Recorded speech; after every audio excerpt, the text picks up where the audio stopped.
Ok, meu nome é Iago Bruno e com a ajuda da Naeli nós vamos explicar aqui sobre análise de chances de eventos aleatórios. Como nós não tivemos a possibilidade de exercer essa aula presencial, a gente vai ter de fazer ela online, né? Então a gente resolveu seguir a forma de fazer uma aula gravada, no caso um videozinho editado para que vocês possam ver e rever tudo, né? De uma maneira bem mais simplificada. Desde já a gente pede compreensão, né? Considerando que como a gente não está em um ambiente escolar, a gente está em um ambiente mais caseiro, é bem comum que tenha um barulho de fundo, ruído, uma coisa que ao máximo eu vou tentar tirar na edição, mas que caso fique alguma coisa eu simplesmente vou poder pedir a compreensão de vocês. Sendo assim, como eu já dito antes, o tema que a gente pegou foi a análise de chances de eventos aleatórios. Objetivo geral: identificar as possibilidades de ocorrência de determinado evento. Objetivos específicos são ampliar a noção de aleatoriedade através da análise de possibilidades de ocorrência em eventos aleatórios e calcular a probabilidade de um evento ocorrer. Esses são os objetivos que nós temos para a aula de hoje e nós esperamos que ao final dessa aula vocês conheçam bastante sobre esse conteúdo, tenham aprendido sobre esse conteúdo ao ponto de poderem utilizar os conhecimentos em situações reais, como a gente vai ver futuramente, que é uma matéria que pode ser aplicada em diversos contextos diferentes. Então, para começar, explicando o que é a probabilidade. A teoria da probabilidade surgiu para tentar medir a chance de ocorrer um determinado resultado num experimento aleatório. Agora, o que é um experimento aleatório? É um fenômeno que acontece quando se utiliza o mesmo processo ou processos muito semelhantes, mas que trazem resultados totalmente imprevisíveis. Podemos citar, por exemplo, o lançamento de uma moeda. Durante o lançamento de uma única moeda, tem duas possibilidades de resultados que podem vir disso. Ela de vir cara ou de vir coroa. Dois resultados diferentes que a mesma ação vai produzir. Claro que sempre tem uma possibilidade minúscula da moeda cair em pé, tudo, mas isso a gente desconsidera nesse tipo de situação. Podemos citar como outro exemplo, que inclusive vai cair nas atividades que a gente vai passar por aqui também, o lançamento de um dado. O lançamento de um único dado pode ser jogado diversas vezes e toda vez que você jogar vai produzir um resultado diferente, né? A gente pode ver que ele pode cair no 1, pode cair no 2, no 3, no 4, no 5, no 6. E essas seis possibilidades de resultados que a gente obtém no lançamento de dado também contam como experimento aleatório. Então, revisando, o que é um experimento aleatório? É um tipo de fenômeno que acontece quando você, através de uma única ação ou de ações muito parecidas uma com a outra, pode adquirir mais de um resultado vindo dessa ação. Agora, para poder explicar como funciona o cálculo da probabilidade desses eventos aleatórios, a gente precisa explicar alguns conceitos para facilitar na hora de explicar cada coisinha. No caso, primeiro a gente vai começar com o espaço amostral. O espaço amostral é o conjunto de todos os resultados possíveis de um dado experimento. Lembra que a gente falou dos experimentos aleatórios? Que são as situações onde uma mesma ação pode produzir vários resultados. O espaço amostral vai ser o conjunto de todos os resultados possíveis desse experimento. No caso da moeda, o espaço amostral vai ser 2, que é a possibilidade do cara ou coroa. No exemplo do dado, o espaço amostral vai ser 6, que é a possibilidade de cair o 1, o 2, o 3, o 4, o 5, o 6 e por aí vai. Por aí vai não, acabou, né? Então só tenha em mente isso. O espaço amostral é o conjunto de todas as possibilidades, os resultados possíveis do determinado evento que pode ter caído na questão. E agora o evento. O evento é qualquer subconjunto de um espaço amostral. Eu sei que pode ter ficado complicado de ouvir nessa explicação bonita, mas resumindo, é basicamente o que a questão te pede. Vamos pegar novamente o exemplo do dado. A gente tem um lançamento de dado simples que tem 6 possibilidades de resultados diferentes. Mas vamos pegar, por exemplo, que a questão te pediu apenas a probabilidade dele cair em um número par. Quando você tem 6 resultados diferentes no lançamento do dado, mas só 3 deles são um número par. No caso é o 2, o 4 e o 6. Nesse caso, o evento vai ser 3, já que dessas 6 possibilidades que o lançamento de dado tem no total, somente 3 delas são a que a gente quer. É do número par. Então, nesse caso, só tenha em mente que quando ele pedir pelo evento, você pode simplesmente traduzir isso para o que a questão está te pedindo. Então, você vai se deparar com questões que pedem, sempre vão pedir isso, qual é a probabilidade de, durante o lançamento de 2 dados, a soma dos números ímpares vai dar tal e tal. Então, aí você sabendo o que é evento, deve dar uma facilitada já. A fórmula para que você faça esse cálculo vai ser você colocando por cima o evento, que como a gente já falou antes, é o que a questão está pedindo, sobre o espaço amostral, que é a quantidade total de possibilidades daquele experimento aleatório. Então você coloca isso aí, né? Coloca essa fórmula, faz a simplificação. E de acordo com esse cálculo, você consegue tanto ter a fração do cálculo dessa análise, né? Como você também consegue, através de mais um jeitinho, você conseguir até a porcentagem exata da probabilidade daquele evento. Que a gente vai explicar, inclusive, quando a gente estiver falando mais dos exemplos e tal. Mas justamente, esses conceitos que a gente está desenvolvendo aqui são basicamente o que você precisa saber antes da gente realmente começar a trabalhar. Então, caso tenha ficado alguma dúvida, pode perguntar lá no grupo, no privado meu, da Naeli. Partindo para os exemplos, a gente acredita que pode ter alguns que tenham ficado com dúvida durante a explicação, mas que provavelmente essas dúvidas vão ser diminuídas a partir do momento que a gente colocar aqueles conceitos em prática. Então aqui, exemplo 1. 2 dados usuais e não viciados são lançados. Sabe-se que os números observados são ímpares, então a probabilidade de que a soma deles seja 8 é... Uma das coisas que a gente tem que prestar atenção nessa questão é o evento. No caso que a gente falou, é o que ele está pedindo. A gente está falando que 2 dados usuais e não viciados foram lançados. Sabe-se que o número observado são ímpares, então a gente já pode anotar aqui que o que a questão está pedindo é somente sobre os números ímpares. Então a probabilidade de que a soma deles seja 8 é, no caso pedindo, além de estar reduzindo a quantidade de possibilidades para somente aqueles que têm os números ímpares, ele quer, com o evento, só aqueles que a soma dos 2 lados deu o número 8. Então vamos pegar aqui, a gente vai ter que separar primeiro. Quais possibilidades dentre esse lançamento desses 2 dados, caem números ímpares, nós vamos separar isso para ter o nosso espaço amostral. E nós vamos separar também quais dessas possibilidades que foram separadas tem a soma que equivale ao número 8. Vamos fazer isso aqui. Tá, agora para a gente resolver a questão. Primeiro a gente tem que separar qual é o nosso espaço amostral, que como a gente pode ver na questão, ela está pedindo para a gente calcular a probabilidade de que a soma dos resultados ímpares de lançamento de 2 dados some 8. Então, primeiramente, a gente tem que separar as possibilidades de caírem resultados apenas com os números ímpares. Que no caso, durante o lançamento de dado, os resultados prováveis desse lançamento seria o 1 e o 3, caiu o 1 e o 1, o 1 e o 5, um 3 e o 1, um 3 e um 3, um 3 e um 5, um 5 e um 1, um 5 e o 3 e um 5 e um 5.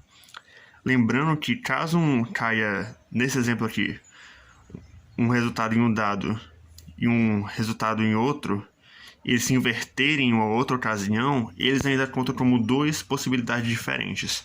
Como a gente pode ver, por exemplo, aqui onde caiu o 1 e o 3, e aqui nesse outro onde caiu o 3 e o 1. Eles contam como duas possibilidades diferentes. Isso não ocorre, entretanto, quando, por exemplo, caem dois dados com resultados exatamente iguais. Aí, no caso, esse conta como um só.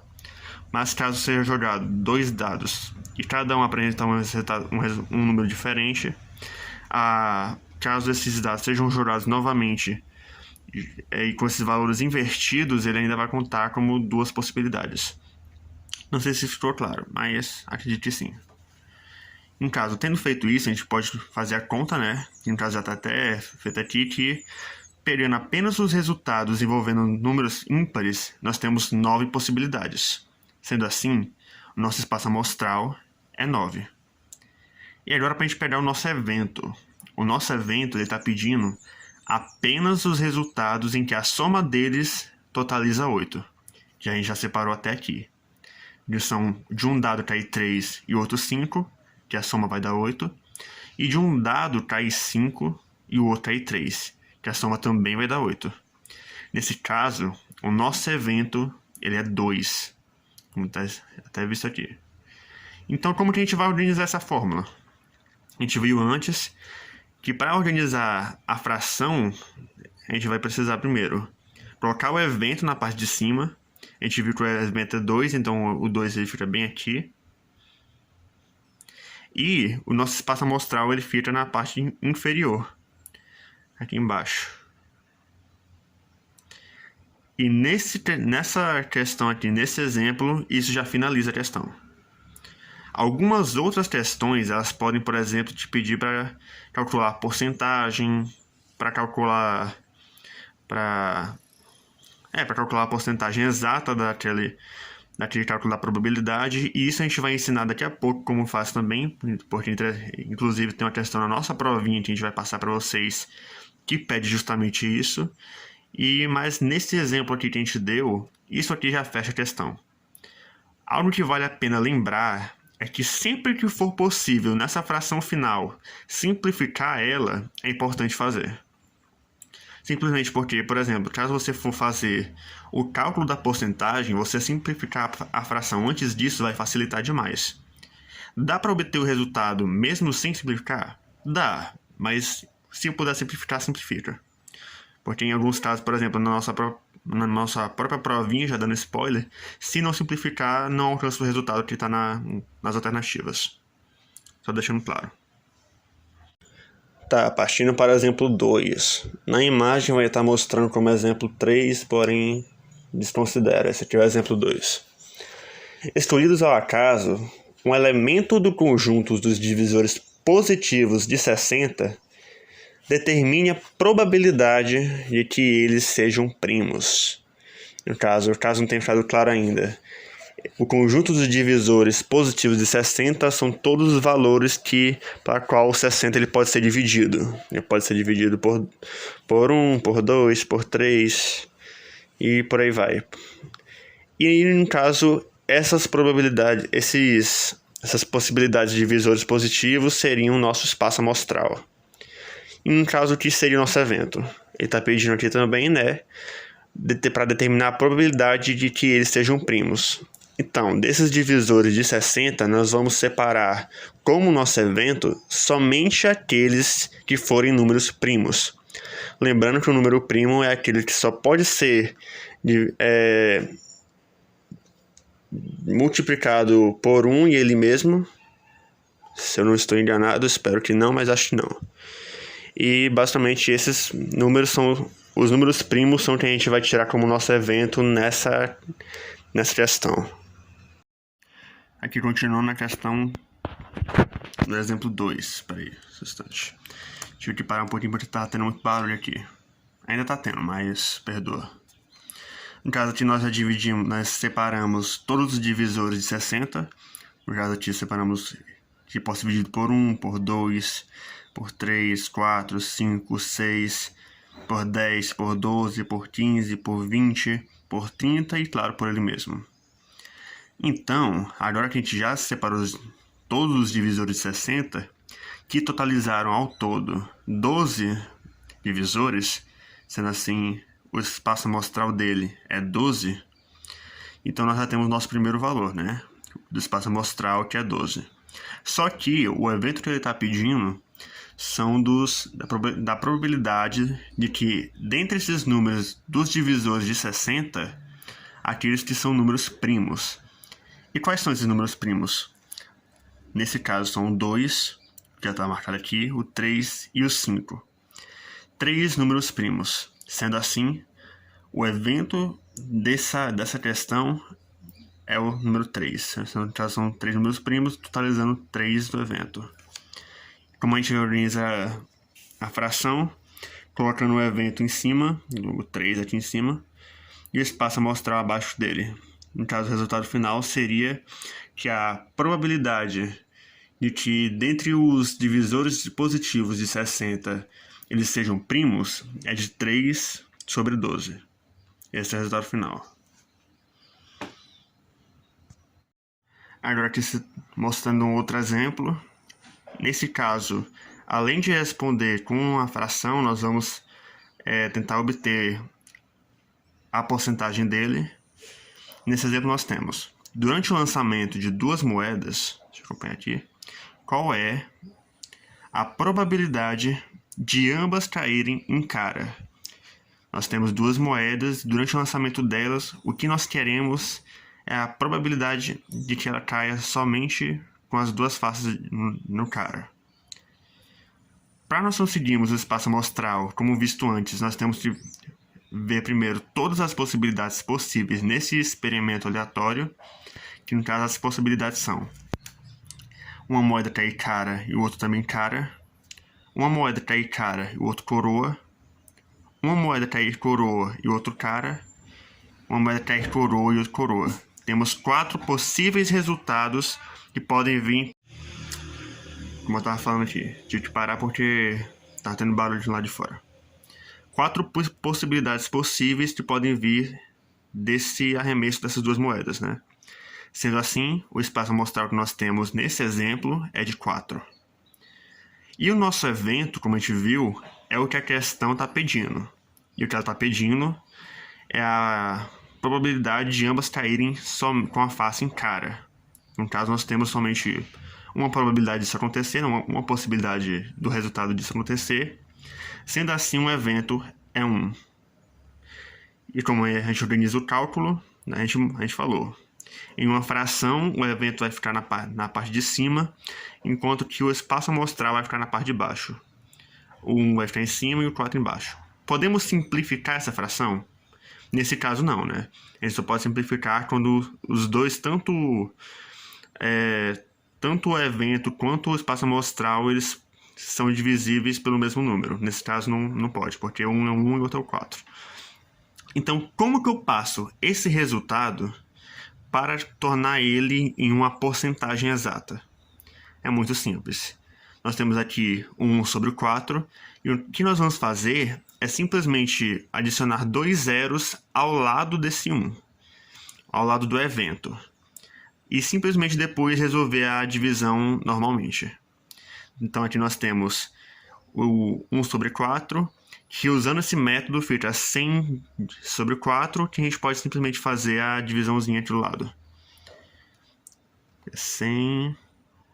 É um pouco ruim de escrever como gravando. 100 dividido por 4.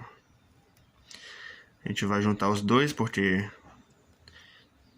Meu Deus, é muito feia a minha letra enquanto eu tento escrever e gravar, mas perdoa. Perdoa que não tem outro jeito. Vou fazer 2 aqui, que a gente vai fazer o 8 por cá. Oh meu Deus, que coisa feia. Passa isso aqui pra cá, fica 2 aqui embaixo. Nós descemos esse 0. E aqui a gente vai botar o 5, que 4 vezes 5 vai dar 20. Eu acho que nem precisava botar essa parte aqui, que eu acho que todo mundo sabe dividir, né? Mas, por via das dúvidas, e também porque eu já comecei, bora terminar o cálculo aqui. 20 menos 20, 0. E nós temos aqui o 25. Tendo esse 25 como resultado, a gente simplesmente coloca aqui o sinal da porcentagem, nós temos como resultado final a porcentagem exata de cair durante o lançamento de duas moedas, ambas caírem na face cara, é de 25%. Então eu espero que tenha ficado claro que é dessa forma que a gente consegue a porcentagem exata. E agora falando sobre a mini prova, enquanto estamos gravando isso, a gente não sabe ainda mais ou menos onde que a gente vai poder colocar isso, só sabe que vai ser lá pelo Moodle. Então, até a gente disponibilizar esse vídeo, a gente acredita que o espaço já vai estar separado, então nós esperamos que vocês tenham entendido a aula, caso tenha alguma dúvida, podem perguntar para nós no privado, né?